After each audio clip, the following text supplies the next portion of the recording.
I think over the time, what happened is that more and more liquidity came to this space, especially when stablecoins came. Back when we were doing this thing, there was only Tether, and it was in the Omni chain, so there wasn't like actually anything in Ethereum. And like when stablecoins came, it brought a lot of liquidity into the space. So basically, you could trade against stablecoin pairs, different assets, and it really raised the liquidity and brought this kind of like optimistic way of building things. Layer 1 is a podcast and community dedicated to helping you master all things crypto. We'll be bringing you the best interviews with project executives, technical analysis for trading of the most popular cryptocurrencies, and insight into what's actually happening behind the scenes. As you join us each episode, you're going to hear about tokens, fundraisers, investments, and even crypto conspiracies. But please remember that nothing we say should be considered financial or legal advice. Come join us on this journey, and welcome to Layer 1. All right. Good morning, good evening, good night. It's another episode. We're bringing you the latest, the hottest, the best guests in all of crypto. Certainly, this is one of them. But before we get to our guests, I want to get to Dimitri. Dimitri, what's going on, man? How are you doing today? Yeah, I'm doing great. We obviously have an exciting guest today. Something that a lot of the people in the community have been kind of asking to learn more about, the DeFi space and all those things. And obviously, we do have the guest for you guys today. We're going to ask all these great questions that I have prepared to learn more about it. And who do we have to? Yeah, we haven't had this interesting of a guest as far as the DeFi space goes, and since we had Kane on. So this is going to be a great one. We have Stani Kulechov from Aave. He is a founder and CEO, of course. Stani, how are you doing today? You're in Finland, correct? Yeah, pretty good. Really excited to be here. I mean, if Kane was here, I guess I'm the second best guy. Yeah, we definitely, you probably have some guys on your side on that part of the argument. But, we like to start these podcasts out and these episodes out hearing about your background even before you got into crypto. Certainly, we have a ton of stuff to get to. Lending and borrowing and DeFi is a huge portion of the discussion around crypto and blockchain in general today. So we'll definitely dive in. We'll get into those rabbit holes, but let's hear about your background, kind of just coming up as a kid and how you found yourself in tech and then crypto. Yeah, definitely. I was doing a lot of programming in my, decent amount when I was in my teen years, creating mainly applications. And somehow I basically was quite interested in finance, like financial applications, money management and finance. And I was building basically as a first application, kind of like working capital finance. So where game developers, app developers could get their income revenue from App Store quicker by taking working capital.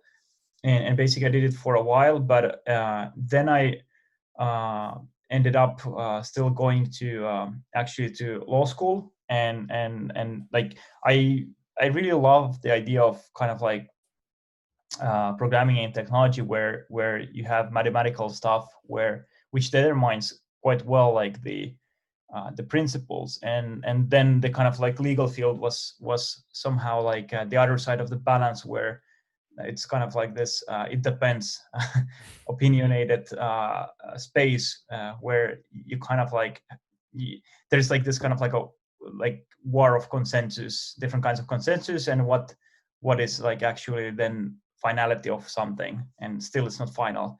So kind of I somehow like that, and basically I started to study law.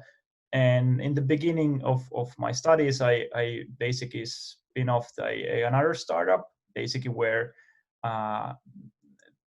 businesses or people who take loans in general, you have a so-called guarantor, as we call it in Europe, and instead of having basically one guarantor, for example, as a company director, you could split that duty to multiple persons, and then they get a cash flow income from that.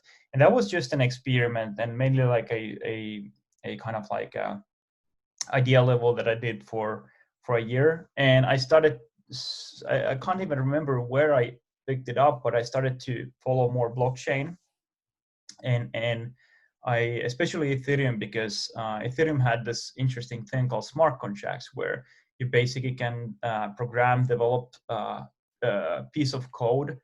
And once you have developed that, you could actually throw it into the blockchain as executable code, which was fascinating to me because it basically meant that you could actually do so-called agreements that functions the way you expect them to behave, which was pretty interesting. And I kind of was fascinated about that side. I wasn't that interested about like thinking of like financial aspects of that, like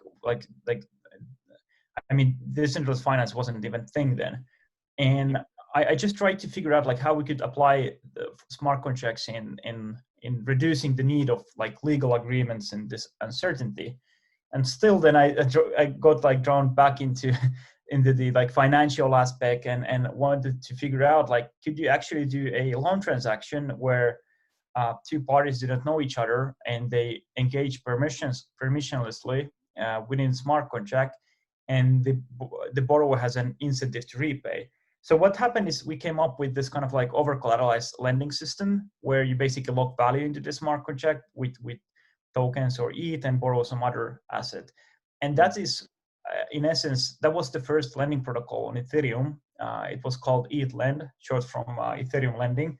And from that on, I think the whole kind of like over collateralized locking value into smart contract was kickstarted. And yeah, that was like until that point. And then at some point, we rebranded last year and started to build more like pool kind of liquidity models. And like many things changed in between. I mean, stable coins came and it really changed the whole space. Yeah. I want to get your thoughts there on how the industry's changed. You know, a lot of DeFi platforms have been around for at least some of the best ones, like Synthetics that we talked about. They've been incentivizing liquidity for about a year, but it's only become popular in like the last 2 months. And you guys having lending and borrowing all the way back to 2017 with ETHLend is huge. So I just want to get your take on how your company has changed. So how ETHLend has changed from Aave and all the inner workings there, as well as kind of the broader industry, because you guys were doing DeFi all the way back in the day. So I just want to get your take on the changes that you've seen over the past 3 years.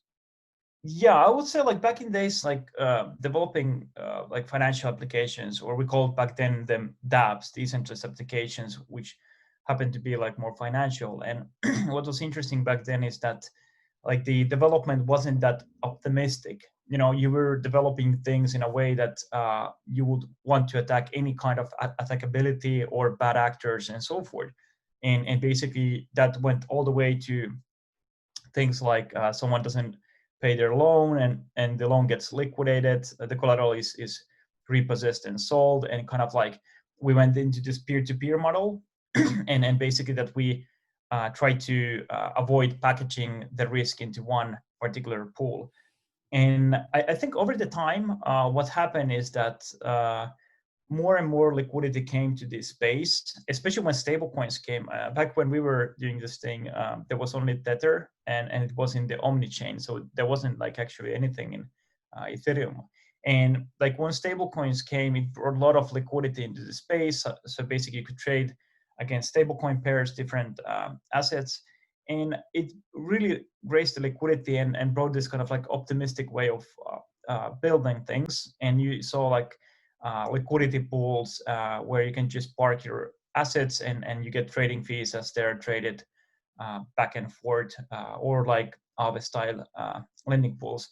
And we basically decided to kind of like continue this narrative that we try to pile up liquidity in one place. And that was pretty neat because as a lender or a depositor, you just deposit and you can withdraw anytime because there's reserves.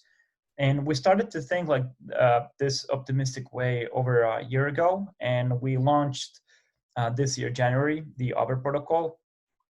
Since now, I think we have 270 million market size, which means the locked value, which is I think somewhere in 220 million worth of USD worth of value in smart contract locked. And yeah, I mean, since then, it really this is like the concrete change, I think, in our at least like history. Oh, that's awesome. Yeah, I love the comment about how the stable coins really brought a lot of flexibility and liquidity to the overall crypto markets, where back in the past where we saw rotations basically where people would buy BTC, get out of BTC, get into alts, and then would have to sell the alts, get into BTC, and sell BTC back to fiat, which was kind of like that machine that was working until basically the stable coins were introduced, and now we have a more flexible flow, how people can manage their positions without doing that whole dance, again. So I wanted to, talk more about the Aave protocol and kind of dig into it. The things that you guys offer there is obviously, it's a lending and borrowing platform, but you have some interesting products there. For example, you have the regular loans that you can do. You can do flash loans, right? What can you talk about? Are those the two main products that you offer? Is there anything else besides that? And then also, what is kind of the difference between the regular and the flash loan that is available there? Definitely. So in essence, how the system works is that you might have a stable coin or any other asset that is basically listed in the protocol. And you come and you deposit. It's that simple, and you earn basically interest. And what we kind of did is we created so-called A tokens, which are interest-bearing tokens. So when you deposit, let's say USDC or USDT into the protocol, you get in return a USDC, for example, if it's the USDC deposit. And what happens is that this AUSDC you can store anywhere you like in an address on Ethereum. And we programmed that particular token smart contract in a way that it algorithmically picks the balance calculation it picks the interest rate formula calculations and updates the balances of each and every depositor. So basically, whatever you have deposited into Aave in that same asset, it will reflect in the A token balance in your address. So it's one-on-one, which basically means that you just need to look at your address to see your account balance growing. And what we basically made with this couple of interesting things, and one of them is it basically provides a permissionless global savings account to anyone. So basically, wherever you're living in, you could just obtain. You don't need to even deposit to Aave. You just obtain a USDC, and basically you have a interest-bearing account where you're fighting against and USD dollar nominated and fighting against USD inflation. Plus, you have automated treasury management there because you don't need to manage it. It automatically increases. So you could send this AUSDC to your friend, and it still continues to increase in value all the time. I mean, in balance. And the idea why we did this is basically we saw that the DeFi space was in a narrative where you care a lot of locking value into the smart contracts. And if you look at, for example, DeFi Pulse, which is kind of like the leaderboard of finance, seeing all the kind of different protocols, how much value there is locked.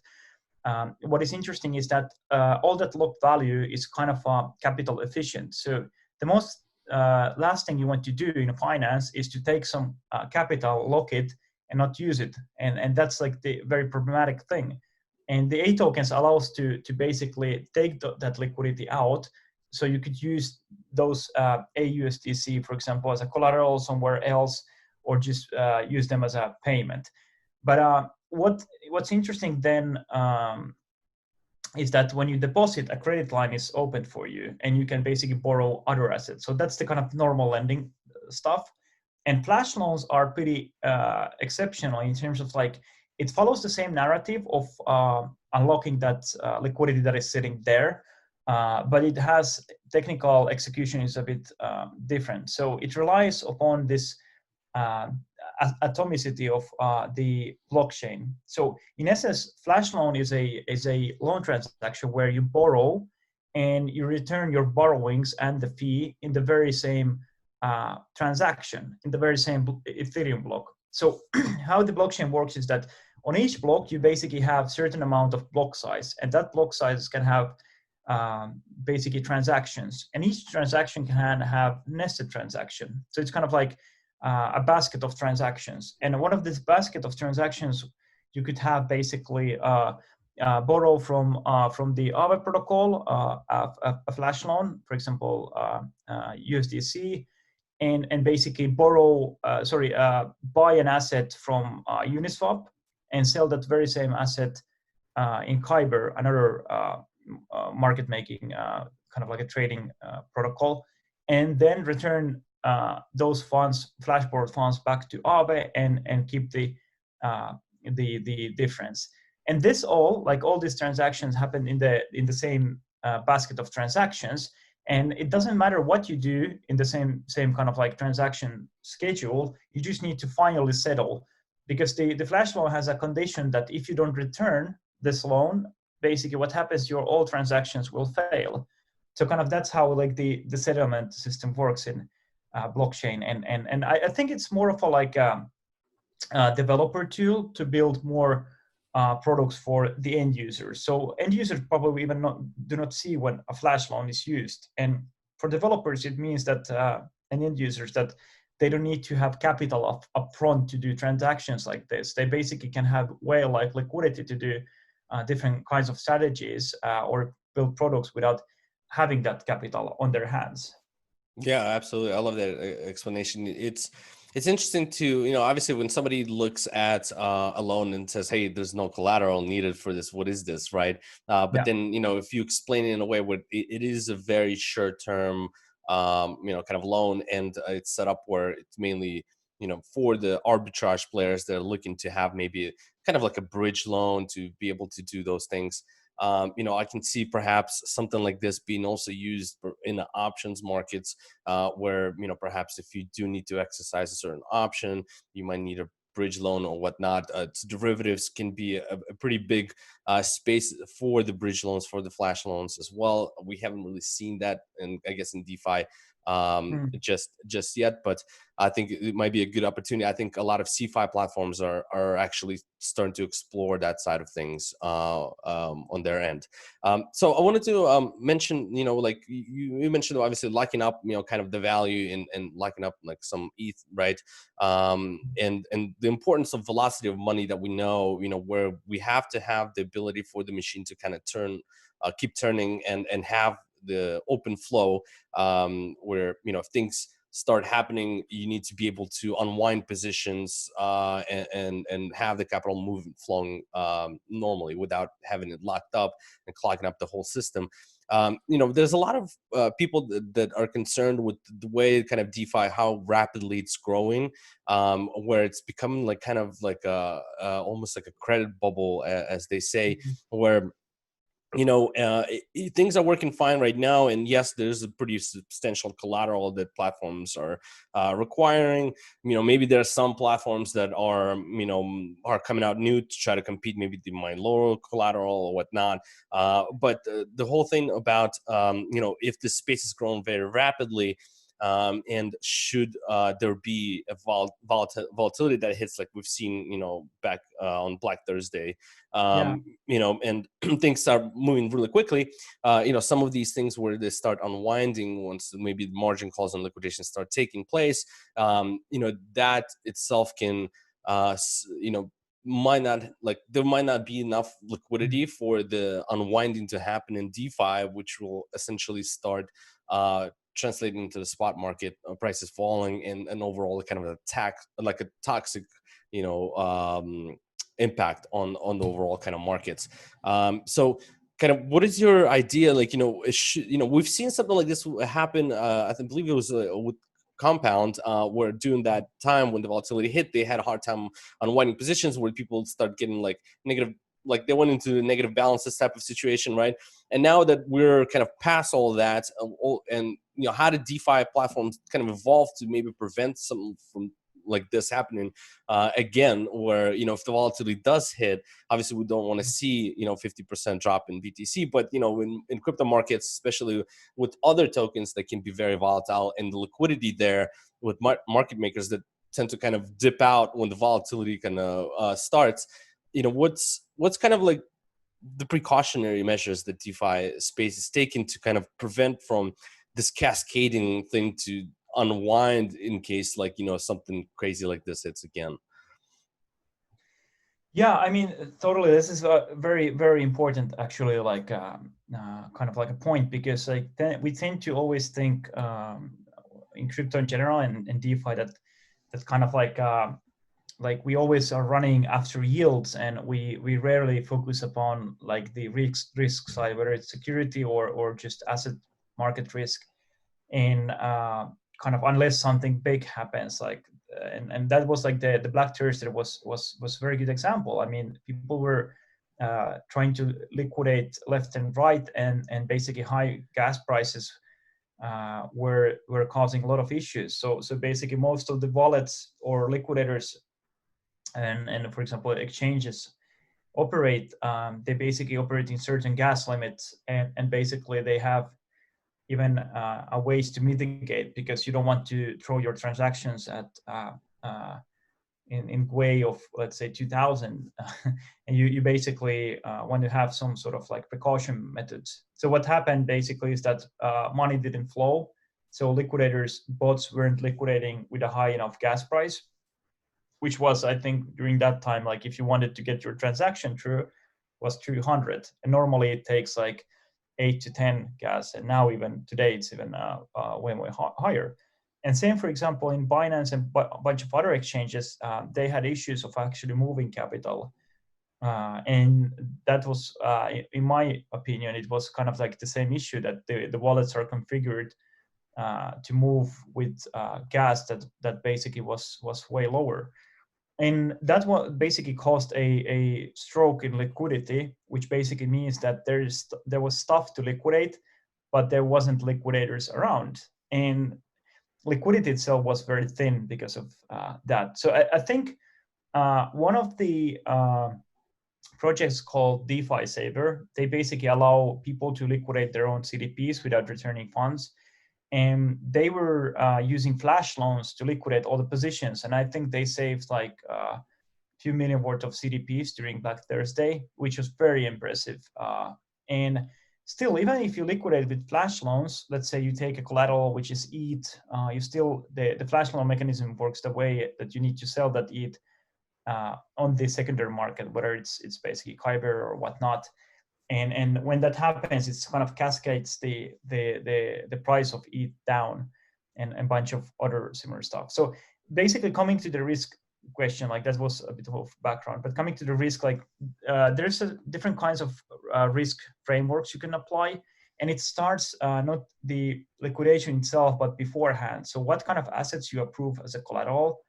For example, Aave has quite wide basically asset range in terms of like what do we list. So we try to be very diverse, but still like risk aware, and each and every asset. So we don't have like a well, I would say like each and every asset has its own risk parameters. For example, what could be the loan to value ratio? So if you are depositing Link, how much you can borrow against it? What will be the liquidation bonus, the incentive that the liquidator will get if they will get the repo the collateral and resell it? That affects like how many liquidators will appear on like Black Thursday. And in general, like basically how your systemic risk looks like in the protocol, like how much over collateralization you have in essence.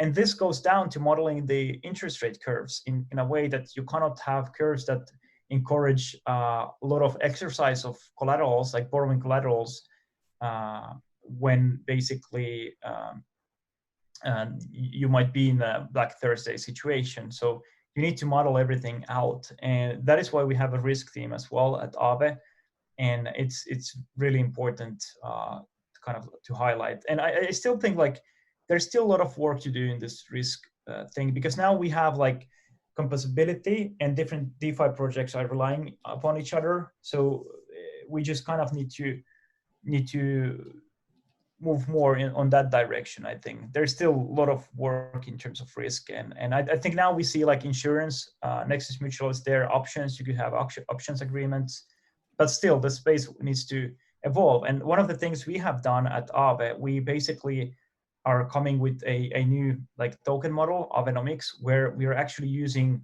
the ETHLend token, which is the native governance token of Aave, kind of like as a way where the holders can stake into the protocol to secure the network. In other ways, basically, if there is this kind of like a shortfall event of, let's say, smart contract hack, Black Thursday, that lend is basically slashed. And if it's not enough, there's a minting function as well, kind of similar as the MakerDAO systems. And then we have a built-in backstop module that, which is based on stablecoins, which has a bid order, market order to buy those slashed or minted lend and locking up into further time. So it's kind of like, it's a combination. Risk is a combination of awareness and different kinds of functions. And it's very difficult field, actually.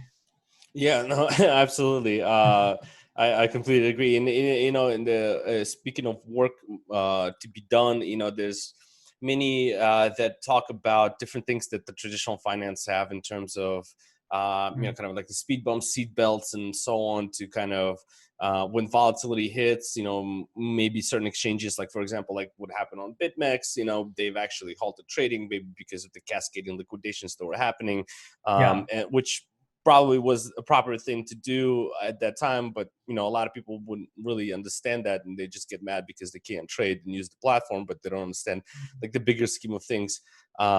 You know, how it could have went if that was not the case.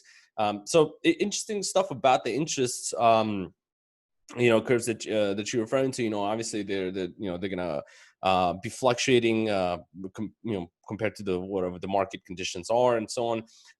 You know, right now, like looking at your platform, you have USDC right now. Looks like you can deposit, you can earn 5.21%. Looks like the average for 30 days is like 5.53%.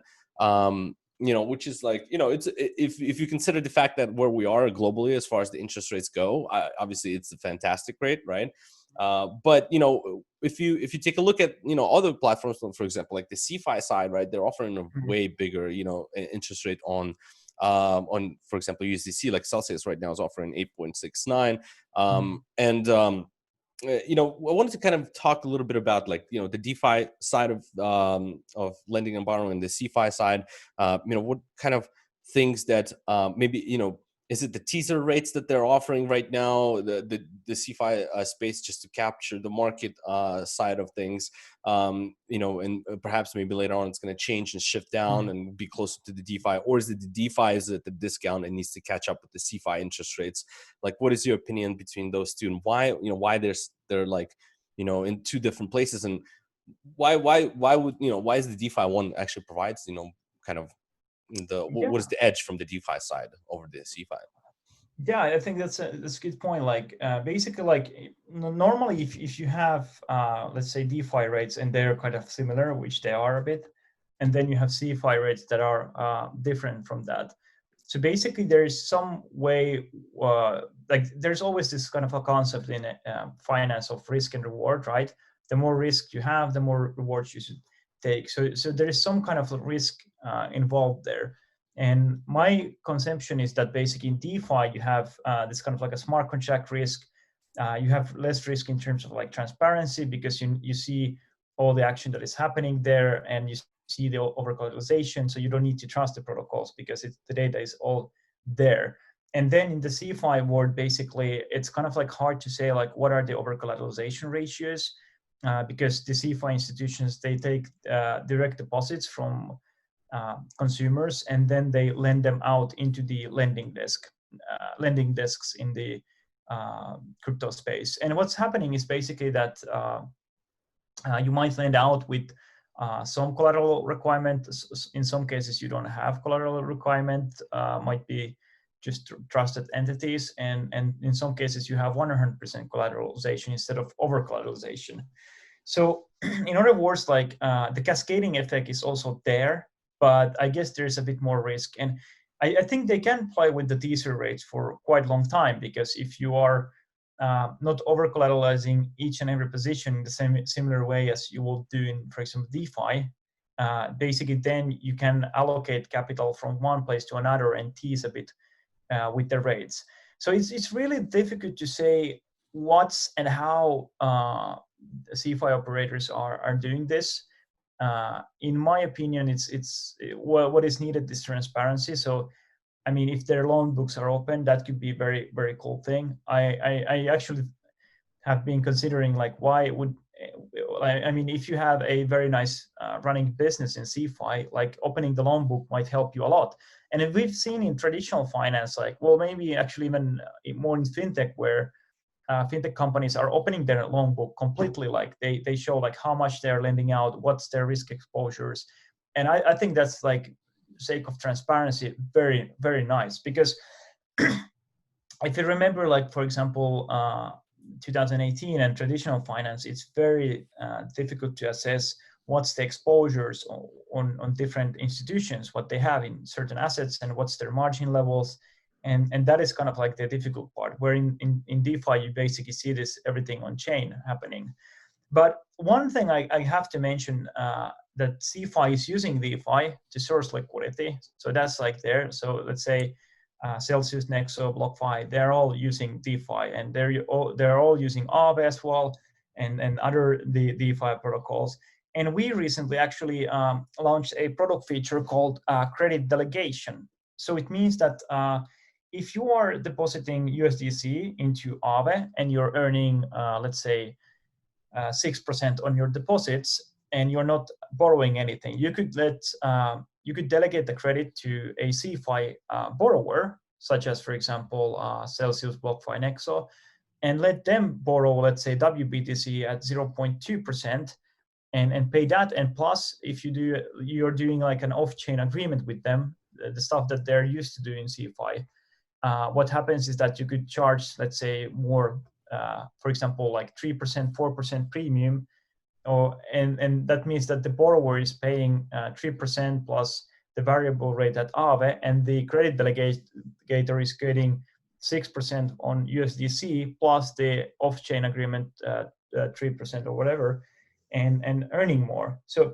kind of like we will see more of this kind of liquidity sourcing from DeFi space into CeFi. But end of the day, I see them very good onboarding liquidity into our space. So that's like I really like, kind of like, I think the actors that are in the space, the most known one, they're not that bad. I mean, if you take a look at the crypto history, I mean, Yeah. we have seen worse. Yeah, absolutely. And I want to touch on that credit delegation feature that you guys recently launched. We touched on it on our live news segment. We had some discussion on it. But while we're on the topic of rates, as it relates to both DeFi and CeFi, we also had the discussion around kind of the stickiness of users around these rates, right? Because what you have is teams subsidizing. I mean, you guys have already talked about this. So teams subsidizing rates.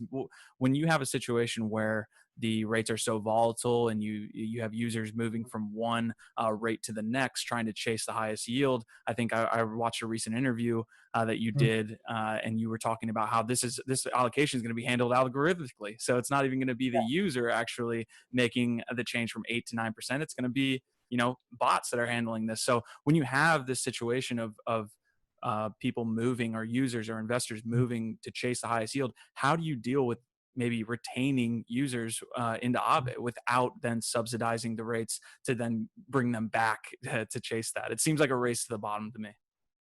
Yeah, it kind of is. And I would say like it's nothing new in terms of like kind of like in product development, or like service providers have done this in the past, like whether it's basically buying oil and basically selling it as a gas or electricity and so forth. Like I think in DeFi space, with the liquidity kind of like agri DeFi era, like we're focused quite a lot on the fact that how this changes dynamics. But on the other hand, like I would say, like in terms of like user retention, I compared like liquidity mining as this kind of like incentives schemes in grocery stores, where, for example, you get a store card, and the more you buy, the more you get points, and you could use those points to buy free stuff, which basically means in the DeFi space that you sell whatever you're farming, or you could use, if it's a cooperative, you could basically use those points to vote on kind of a governance.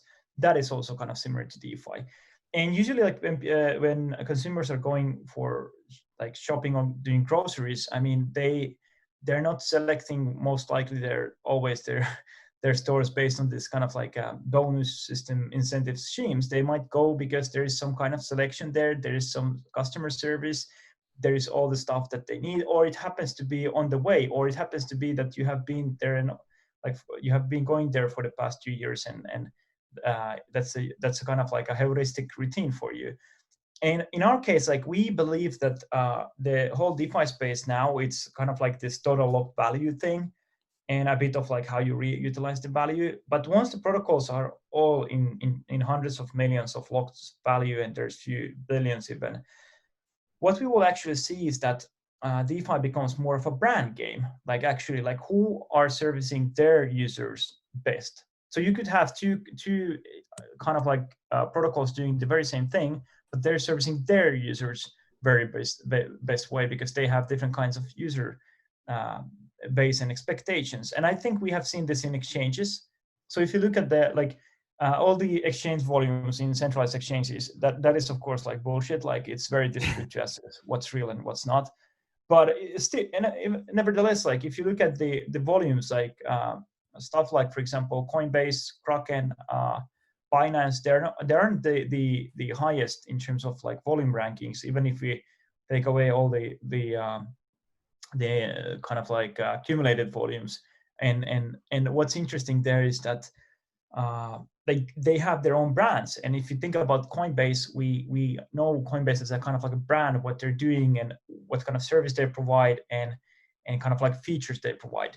So I think at the end of the day, like for DeFi protocols, it's all about how you service your users, integrators, and from the one particular window, or whether it's like direct integration access or end user access or whatnot. So kind of like if you are able to service that user without the user going to 5 different places to do like one transaction.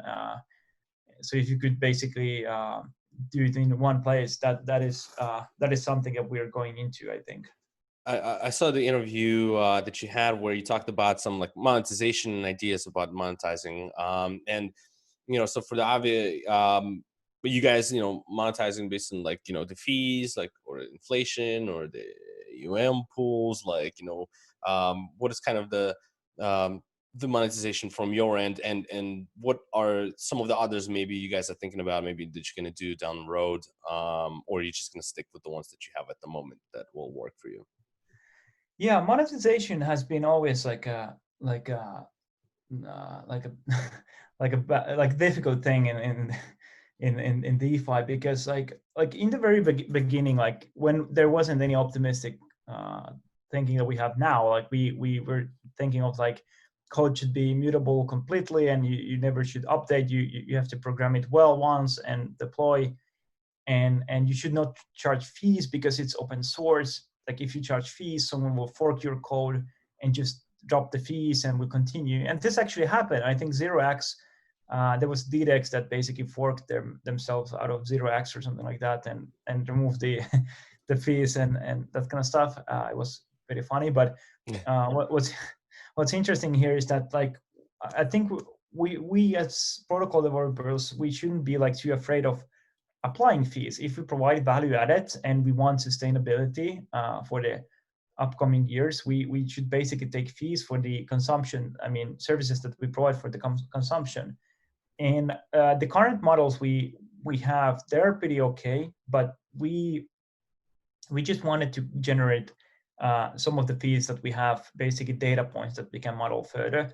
But I really think what's going to happen is well, this is based on our Aavenomics, is that those fees that are collected, they will go basically to the protocol in a way that who are staking Lend to secure the protocol, they're getting part of the fees, and also who are basically providing liquidity, they're getting part of the fees.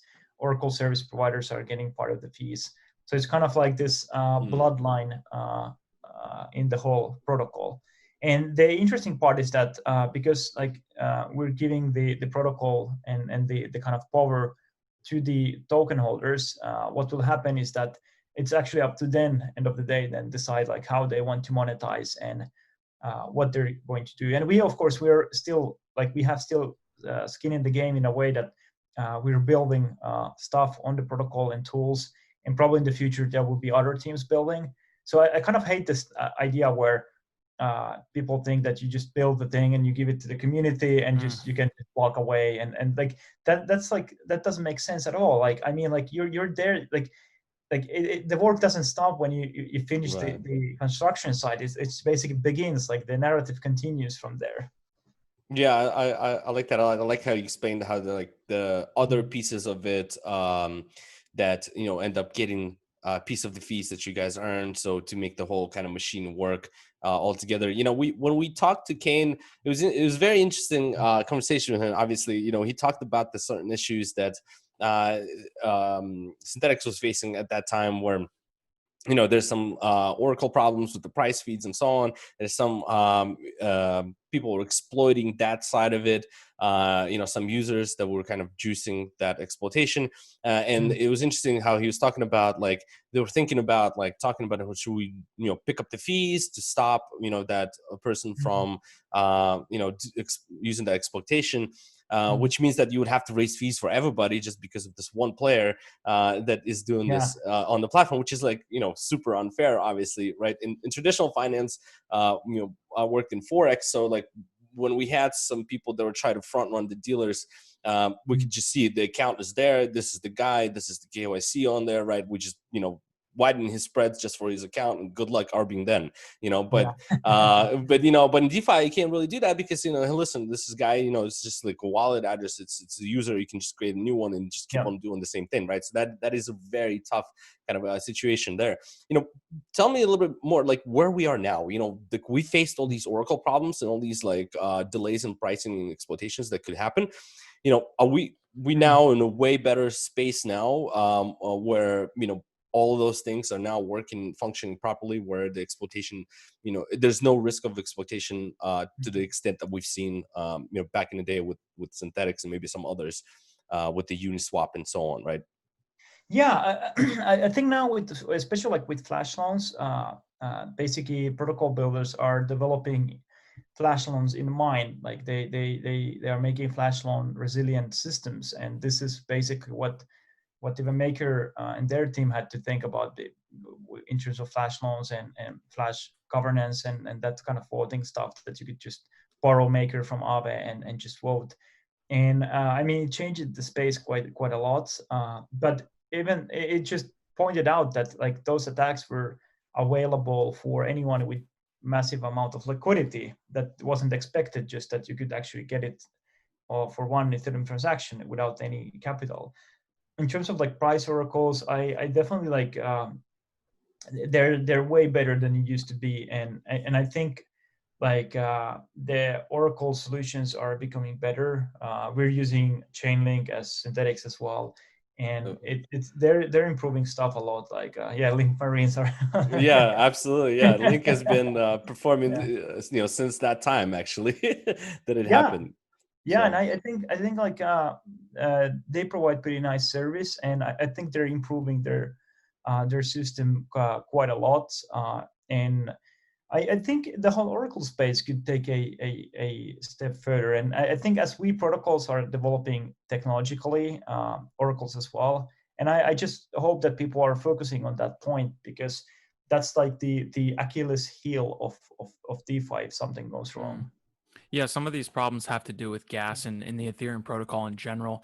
We touched on gas a little bit. We see it raising over the past couple months as more users start to use more DeFi protocols and DeFi applications. A lot of the debate comes around, can Ethereum sustain this situation? And certainly other layer one protocols are launching their own DeFi applications. You'd be a fool kind of not to chase what's happening here. So tell me, what do you make of Ethereum scalability here? We're kind of, I hate to have the Ethereum scalability talk. I feel like it's talked on every episode, but what do you make of the situation now? Is this a chance for other protocols to come in? Or I don't really see developers maybe on Ethereum leaving, but maybe they have a chance to scoop up new developers in the space. What do you make around these rising gas fees and whether other protocols can take advantage? Yeah, well, I think in terms of that, the kind of challenging part is that like it takes a lot of time to Ethereum to kind of like expand. There's a lot of at the stake at the same time, and kind of like 2.0 should have came like last month, but it's still prolonged. and I think like the other like there's nothing wrong of being like blockchain agnostic in a way that, for example, we at Aave, we always like research basically new underlying network technologies. And for us, like the ideal thing is that if liquidity could just move cross chain quite easily, like we see now with the BTC bridging and so forth, and that just basically makes the network layers more movable. So if the technology progresses even more in, let's say, Polkadot, liquidity moves there, and if security minimizes there, it becomes more cheaper network. So I really like hope that kind of like we have a future where we're not relying upon one chain, but kind of like multiple chains, and that could be pretty cool. But I still have to say that we started to build on Ethereum because it was the first which had smart contracts, and we love the community. It's very developer oriented, very friendly, and kind of like resourceful. But I think layer 2 solutions on top are pretty good, especially like for trading, and I think they're coming. Matic is doing very great job, and the guys from Optimistic, and I think it's just like we're still like very early, but I would see some very cool layer 2 solution coming up pretty soon. Diversify as an exchange is using some cool technology as well. So a lot of things coming up. Yeah, we've got about 10 minutes here, and we've touched on Aave a bunch, but I do want to kind of get into what you were talking about there. What are some other DeFi projects that you would kind of see in the space right now, other than Synthetics? I feel like we've shilled them enough on the cast. But what other DeFi projects are you looking at? And then specifically, what other type of applications can Aave kind of be implemented to in the future, whether that is into like a CeFi aspect, or what do you see like a year down the line where Aave can be integrated into other apps? Yeah. I think on the first question, I would say like there's a lot of interesting stuff that is being built. I really like basically kind of like DEX aggregations, like order aggregation. I like Paraswap, for example. I really love also the balancer money market, not money market, automated market making kind of like a protocol, because you can choose your portfolio, how do you supply the assets and earn trading fees, and that's like very cool stuff. Curve is very, very interesting. So basically, you can swap stable coins at very big volumes without big slippage and provide liquidity there. So that's like interesting stuff. Yeah, and what else do we have? What was the second question? The second question was how you're going to integrate possibly in the next year. Where could we see Aave being integrated into other applications? Yeah, I think the next kind of like we had a lot of integration so far. Mostly are like wallets, DeFi primitives built up on Aave. But I think now it's more of like kind of more institutional stuff. Maybe exchanges are going to we see exchange kind of like integrations, and I would say what we are working now a bit more is on the privacy side, like how we could ensure more privacy in these transactions. We're working with Aztec protocol. They're also based in London, and they're basically working with CK snarks, and that's very interesting technology. And that's like that. I think that's like the short kind of integrations. We'll see new products that are using Aave, and then we'll see probably some traditional market players integrating. Awesome, absolutely, yeah. And just really quick, I wanted to also ask you this. You obviously announced just recently a pretty nice investment from 3 Arrow Capital and Frameworks guys. So kind of just really quick, if you could say, what is the overall risk appetite right now from VCs to invest into crypto companies, especially like DeFi side? Is it, are they excited about it? Is they're looking to deploy capital into the space because we've seen them kind of retrace back from the ICO era, and take a step back, and now they're looking for certain different things. How is the overall VC capital right now in the space? Yeah, I think like the kind of like I talk a lot of like with new projects out there, and also like other founders, and it seems like everyone is kind of like oversubscribed. It seems that there isn't like kind of like there's too much capital in DeFi kind of like investment side. I don't think kind of over like that in the Ethereum space. There's so many things still unbuilt, like and kind of like I would like to ask some of the VCs like where were they like 2-3 years ago. And now where we have similar situation where let's say stuff like e-commerce and a bunch of other things were going to be very interesting, and DeFi will become like a back-end infrastructure on chain. Those things are still like not picking up that much. So I think like I hope that like people see the value added that it's not just like DeFi. DeFi is just one thing on Ethereum, and it's like a backbone, and there's a bunch of other stuff that could be helped, and especially when like technology wise and layer 2 solutions and so forth. There's still like a lot of things, but it's good that they are like interested, and there's a lot of kind of like spotlight into what we're doing, and I think like every DeFi project that is in DeFi pools, for example, or not, I mean they have been putting a lot of work, and kind of like it's nice to see that there's some interest from other people. Yeah, I think that's the first time we've seen someone say there's too much capital in crypto. But anyways, we've had obviously a lot of guests on this channel, and most of them have been without like outside the DeFi space, just because that's how it's worked out. But we always ask them kind of what other sectors they're interested in, and DeFi happens to come up. But it being heads down in DeFi, what other sectors interest you outside of DeFi? And then the last thing we'll do is get a book recommendation, and we'll send you on your way. Yeah, definitely. So I think the e-commerce sector is very, very good, and collectibles, anything related to NFTs that basically have some interesting thoughts there. Those are pretty good.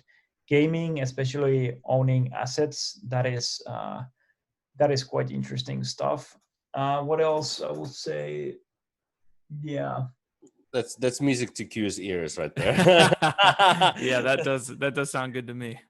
If you can't think of anything right off the top of your head, I knew I just threw that at you. So I'll ask you one last question before we let you drop your links and then get out of here. Book recommendation could be non-crypto, crypto, whatever category that you see. What would be a good book recommendation for those out there that are listening and viewing? I think I have this kind of book called like Empire of Cotton, and I've been reading it like slowly because of because there's so much capital in DeFi space. I don't have that much time to read, but this is pretty. I hope to get my life back at some point. So it's Empire of Cotton: A New History of Global Capitalism by Sven Becker. This was given to by my friend and my colleague at Aave, and basically it tells us like how cotton as a kind of like a medium of exchange or a kind of like material has been in many different kinds of matter in different kinds of events, like different wars has been fought because of cotton. There has been like many kinds of capital allocations because of cotton, and how it reshaped the world we are, and kind of goes with generations. So I really recommend that, just if there's any interest on that kind of stuff. Amazing, Stani. Yeah, we appreciate you coming on the episode today. I know it's tough to get above water with everything that you're doing right now, but work hard and rest later, right? Just drop the links for us as far as Aave and yourself, and then we can wrap up. Perfect, and thanks for having me here. It was really fun. Hey guys, we hope you enjoyed today's episode. Make sure to check out Layer 1 on all the audio and video platforms listed in the description. Thanks for stopping by, and we'll see you next week.